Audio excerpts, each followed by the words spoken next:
ओम शांति। आज बाबा की 5/11/2024 की साकार मुरली के महावाक्य हैं। बाबा ने बताया, मीठे बच्चे, ड्रामा की श्रेष्ठ नॉलेज तुम बच्चों के पास ही है। तुम जानते हो यह ड्रामा हूबहू रिपीट होता है। प्रश्न है, प्रवृत्ति वाले बाबा से कौन सा प्रश्न पूछते हैं? बाबा उन्हें क्या राय देते हैं? उत्तर है, कई बच्चे पूछते हैं, बाबा हम धंधा करें? बाबा कहते, बच्चे धंधा भल करो, लेकिन रॉयल धंधा करो। ब्राह्मण बच्चे छी धंधा शराब, सिगरेट, बीड़ी आदि का नहीं कर सकते, क्योंकि इनसे और ही विकारों की खींच होती है। ओम शांति। रूहानी बाप रूहानी बच्चों को समझा रहे हैं। अब एक है रूहानी बाप की श्रीमत, दूसरी है रावण की आसुरी मत। आसुरी मत बाप की नहीं कहेंगे, रावण को तो बाप नहीं कहेंगे, वह है रावण की आसुरी मत। अभी तुम बच्चों को मिल रही है ईश्वरीय मत। कितना रात दिन का फर्क है। बुद्धि में आता है, ईश्वरीय मत से दैवी गुण धारण करते आए हैं।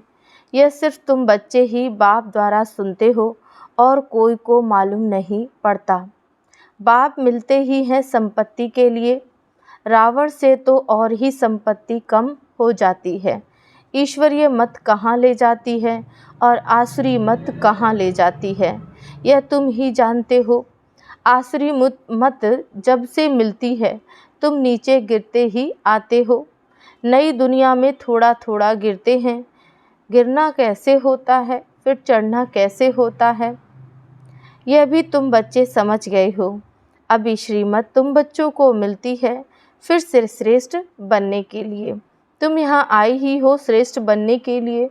तुम जानते हो हम फिर से श्रेष्ठ मत कैसे पाएंगे। अनेक बार तुमने श्रेष्ठ मत से ऊंच पद पाया है, फिर पुनर्जन्म लेते लेते नीचे गिरते आए हो, फिर एक ही बार चढ़ते हो। नंबरवार पुरुषार्थ अनुसार तो होते ही हैं। बाप समझाते हैं, टाइम लगता है। तुम पुरुषोत्तम संगम युग का भी टाइम है ना, पूरा एक्यूरेट। ड्रामा बड़ा एक्यूरेट चलता है और बहुत वंडरफुल है। बच्चों को समझ में बड़ा सहज आता है। बाप को याद करना है और वर्षा लेना है बस। परंतु पुरुषार्थ करते हैं तो कईयों को डिफ़िकल्ट भी लगता है। इतना ऊंच ते ऊंच पद पाना कोई सहज थोड़े ही हो सकता है। बहुत सहज बाप की याद और सहज वर्षा बाप का है, सेकंड की बात है।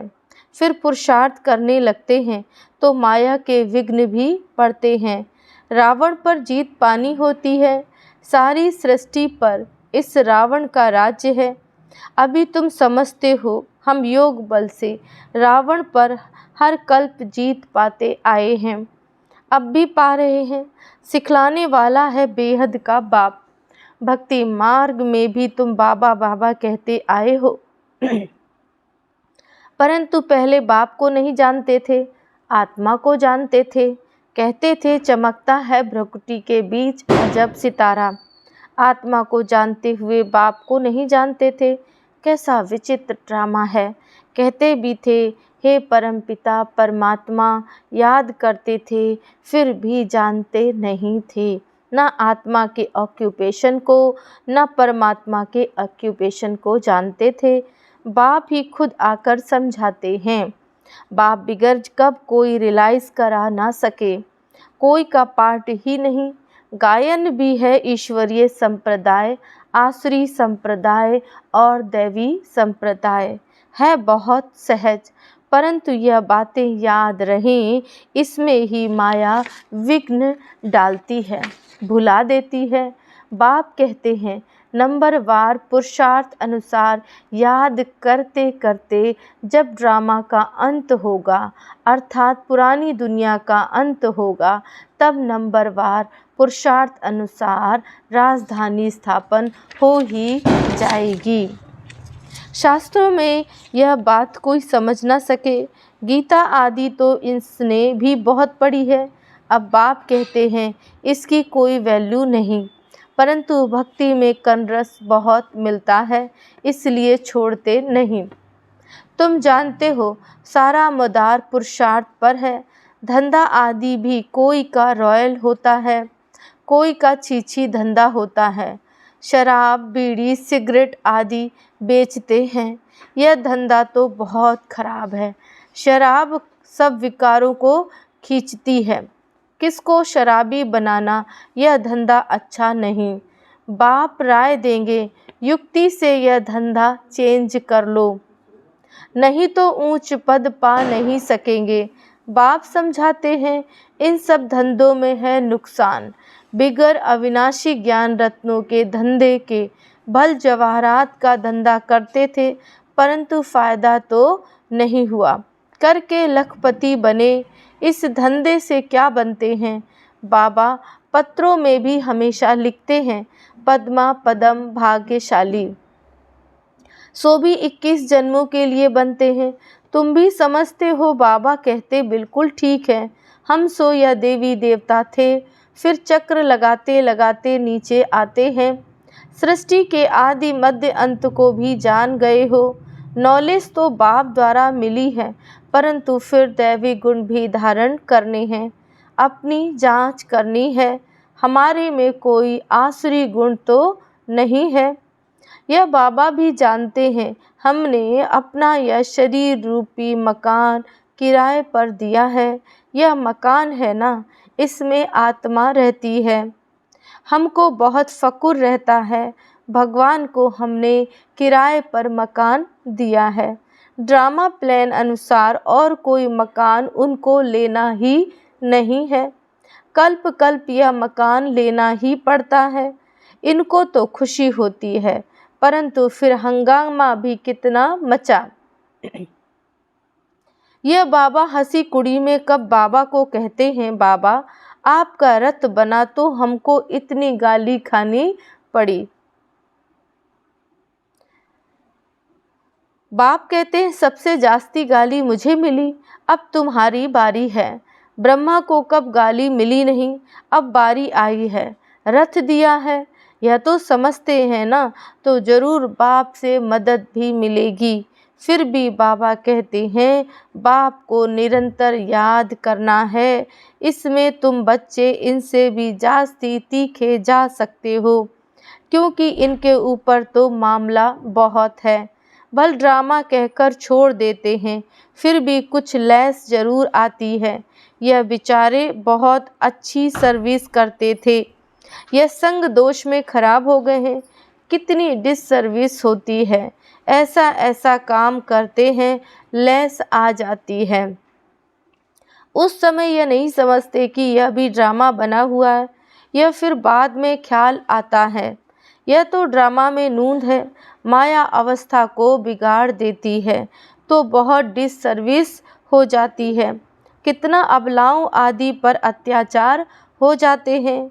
यहाँ तो खुद के बच्चे ही कितनी डिससर्विस करते हैं, उल्टा सुल्टा बोलने लग पड़ते हैं। अभी तुम बच्चे जानते हो बाप क्या सुनाते हैं, कोई शास्त्र आदि नहीं सुनाते। अभी हम श्रीमत पर कितना श्रेष्ठ बनते हैं, आश्रीमत से कितना भ्रष्ट बने।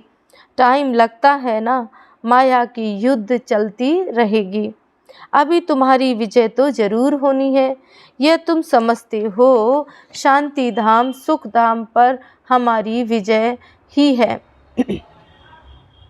कल्प कल्प हम विजय पाते आए।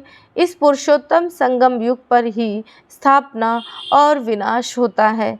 यह सारी डिटेल तुम बच्चों की बुद्धि में है। बरोबर बाप हमारे द्वारा स्थापना करा रहे हैं, फिर हम ही राज्य करेंगे। बाबा को थैंक्स भी नहीं देंगे। बाप कहते हैं यह भी ड्रामा में नूंद है। मैं भी इस ड्रामा के अंदर में पार्टधारी हूँ। ड्रामा में सबका पार्ट नूंधा हुआ है। शिव बाबा का भी पार्ट है, हमारा भी पार्ट है। थैंक्स देने की बात नहीं। शिव बाबा कहते हैं मैं तुमको श्रीमत दे रास्ता बताता हूँ और कोई बता ना सके। जो भी आए बोलो, सतो प्रधान नई दुनिया स्वर्ग थी, इस पुरानी दुनिया को तमो प्रधान कहा जाता है। फिर सतो प्रधान बनने के लिए दैवी गुण धारण करने हैं। बाप को याद करना है, मंत्र ही यह है, मन मना भव मध्याजी भव। बस यही बताते हैं, मैं सुप्रीम गुरु हूँ। तुम बच्चे अभी याद की यात्रा से सारी सृष्टि को सद्गति में पहुँचाते हो।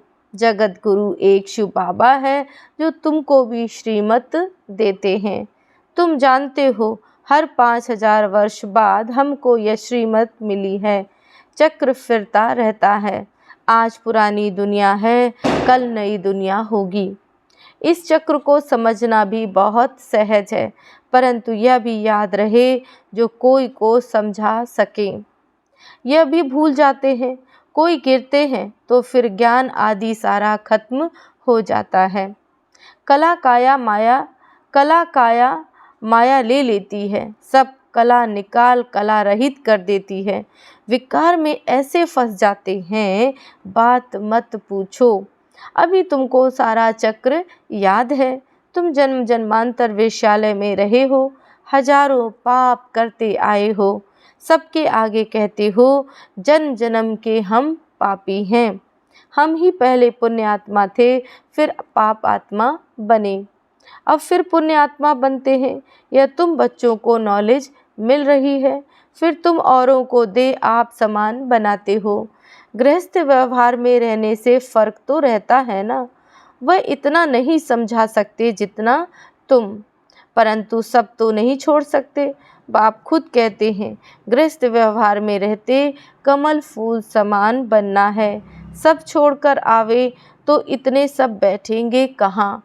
बाप नॉलेजफुल है, वह कुछ भी शास्त्र आदि पढ़ते नहीं हैं। मनुष्य अभी नहीं जानते कि बाप में क्या नॉलेज है। अभी तुमको सारी सृष्टि के आदि मध्य अंत की नॉलेज है। तुम जानते हो यह भक्ति मार्ग के शास्त्र भी अनादि हैं। भक्ति मार्ग में शास्त्र भी जरूर निकलते हैं। कहते हैं पहाड़ टूट गया फिर बनेगा कैसे, परंतु यह तो ड्रामा है ना। शास्त्र आदि यह सब खत्म हो जाते हैं, फिर अपने समय पर वही बनते हैं। हम पहले पहले शिव की पूजा करते हैं, यह भी शास्त्रों में होगा ना। शिव की भक्ति कैसे की जाती है, कितने श्लोक आदि गाते हैं, तुम सिर्फ याद करते हो। शिव बाबा ज्ञान का सागर है, वह अभी हमको ज्ञान दे रहे हैं। बाप ने तुमको समझाया है यह सृष्टि का चक्र कैसे फिरता है। शास्त्रों में इतना लंबा चौड़ा गपोड़ा लगा दिया है जो कब स्मृति में भी आ ना सके। तो बच्चों को अंदर में कितनी खुशी होनी चाहिए। बेहद का बाप हमको पढ़ाते हैं।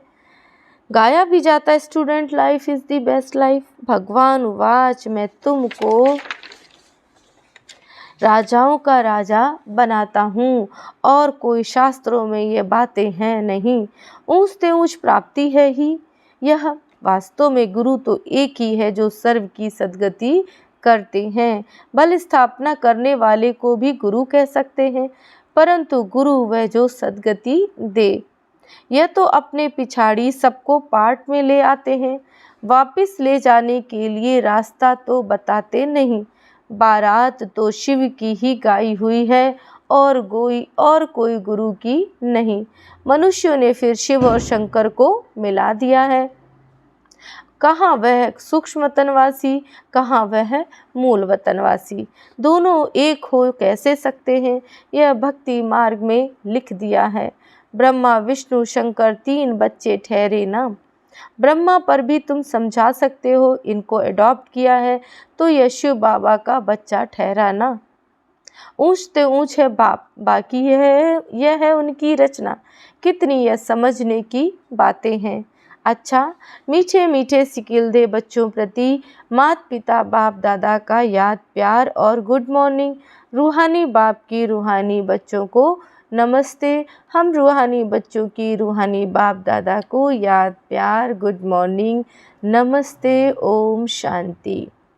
धारणा के लिए मुख्य सार है, पहला पॉइंट है, अविनाशी ज्ञान रत्नों का धंधा कर 21 जन्मों के लिए पद्मा पदम भाग्यशाली बनना है। अपनी जांच करनी है, हमारे में कोई आसुरी गुण तो नहीं है, हम ऐसा कोई धंधा तो नहीं करते जिससे विकारों की उत्पत्ति हो। दूसरा पॉइंट, याद की यात्रा में रह सारी सृष्टि को सद्गति में पहुंचाना है। एक सद्गुरु बाप की श्रीमत पर चल आप समान बनाने की सेवा करनी है। ध्यान रहे, माया कभी कला रहित बना ना दे। वरदान है, बुराई में भी अच्छाई का अनुभव करने वाले निश्चय बुद्धि बेफिक्र बादशाह बहो। सदा यह स्लोगन याद रहे कि जो हुआ, अच्छा है और अच्छा ही होना है। बुराई को बुराई के रूप में ना देखें, लेकिन बुराई में भी अच्छाई का अनुभव करें। बुराई से भी अपना पाठ पढ़ लें। कोई भी बात आए तो क्या होगा यह संकल्प न आए, लेकिन फौरन आए कि अच्छा होगा।